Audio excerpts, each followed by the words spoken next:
Hi, this tutorial is going to take a look at our Graphs and Charts Excel calculator.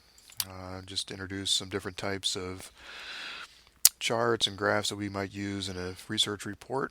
So we'll start here with the stem and leaf plot, which is very similar to a frequency distribution in some ways, which we saw previously. So this problem says students' grades on a chemistry exam were 77, 78, 76, and so on. So what we're doing is we're taking the first uh, value in these scores, right, and plotting them out in a table, right? So we have the values all here. Nobody scored in the 60s, so there aren't anybody in that column, but we can see the 51 here shows up there. So the stem is the 10 value, the tens, and the leaf are the 1 values, right? So score of 51 looks like that. So you can also tell from this graph or from this table that there's just one person who scored in the 50s. You can see that there are 4 who scored in the 70s and 4 who scored in the 80s, and only 1 who scored in the 90s, and they got a 99%. So it's a nice way to kind of grasp a distribution of scores.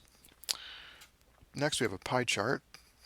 So this problem says use a pie chart to depict the following information about college majors of students in a statistics course. So we do have a frequency table, right? We've got our number of majors and percentage here. And it's asking us to show the breakdown, right? So we've got a way of doing this. So in Excel, what you can do is come to the Insert tab. What you want to do is highlight the data that you are going to be graphing, and then you come over and you see there's a whole bunch of different types of charts. Excel can recommend one. You can see there's the pie chart. There's a few different options here for making them. You can see I chose this one, and in terms of the one that's showing, um, donut is a similar type. Um, let's take a look at this one. So we make the pie chart. We can change the title, right? So this is just like the other one there. It's the percentage breakdown, and it is usually preferable to display percentages over frequencies in our charts. And you'll notice I have the values showing as well. That's an option. If you right click, you can add data labels, right? You can do other things with these options, 3D rotation. You can change the data that you're using. You can even switch the chart type, format data labels, format the data series. There's a whole lot of things you can do there. You can change the colors, the appearance of the chart. This commas, that's a European convention instead of the dot that we use in the US. So there you go. Those are just some ways to do the pie chart. This one shows different types of charts. We've got a bar graph. So what we're doing is we're just depicting country of origin frequencies. So we have people from Canada, China, England, Germany, Greece, and then other countries in a particular class. And these are the number. This time, instead of the percentages, we're showing the frequencies. We could, if we wanted to, create a graph of the percentages by first calculating those percentages and then plotting them out as we did before. So what you do again is just select the data and then insert, choose the type of graph. You can see here we've got column or bar charts. In Excel, bar charts tend to be horizontal and columns are distinguished by being vertical, which is not a universal distinction, but one that is found in Excel. Your textbook would call these columns bar graphs. So that's what we've got there. You can also see the Pareto graph. I use Um, as a result of this, um, we have histograms, which can show uh, different values. We'll come back to that one in a moment. Combination, clustered column, uh, all kinds of choices here. Down there's a line graph. Now, a line graph is usually reserved for showing a trend, some kind of pattern, and so this kind of gives the impression that these values are somehow connected when really they're just separate frequencies for different categories. So I include that there just to show why perhaps a bar graph would be a better choice than a line graph at presenting this information. Okay, and you can see actually for this one we highlighted the column with the category and the column with the frequency, and that way it shows up in the graph. This is a box plot or a box and whiskers plot, called referred to both ways. To make this, what we need to do is start off with a frequency distribution as we did before, and then from that determine our range. So the low end and the high end of the range, and then what a box plot shows is quartiles. Right? So you got the first quartile.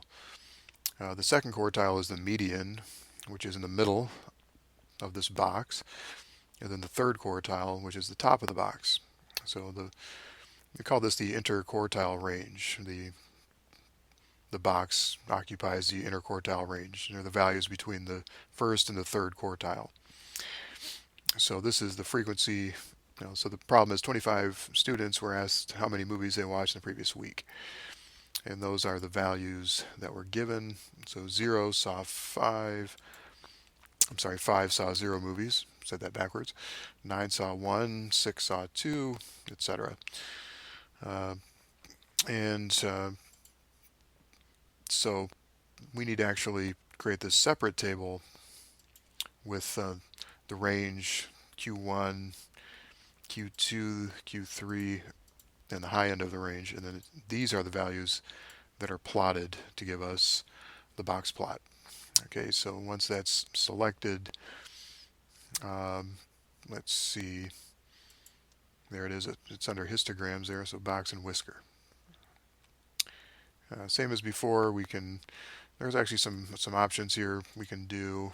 Once this is showing, you can add data labels, which shows you the values on the chart itself. We can format the data series, choosing what we want to show in the graph. Like the mean marker shows you the mean value, or a line for the mean. You also get to choose whether you want to calculate the quartiles with the inclusive or the exclusive median. You should always do the inclusive in my view. That's more typical, which means you use the median to calculate Q1 and Q3. This it calculates Q1 and 3 without the median, and you see it changes the values. Okay. Nice thing about a box plot too is it shows you outliers, so you can see that this person who saw 4 movies really does stand apart from the crowd, right? So the crowd is mostly here in the interquartile range.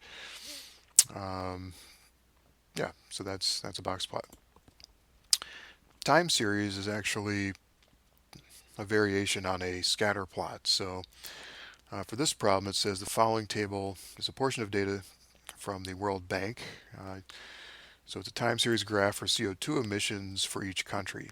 So you can see these are the CO2 emissions for Ukraine from 2003 to 2009, which happily are trending downward, and then the United Kingdom also trending downward, and the United States trending downward. But one thing you should always pay attention to is scale. So if you look at the actual values, you can see it's about 350,000 kilotons of carbon dioxide, 540, and then over here 5.7 million. So orders of magnitude different.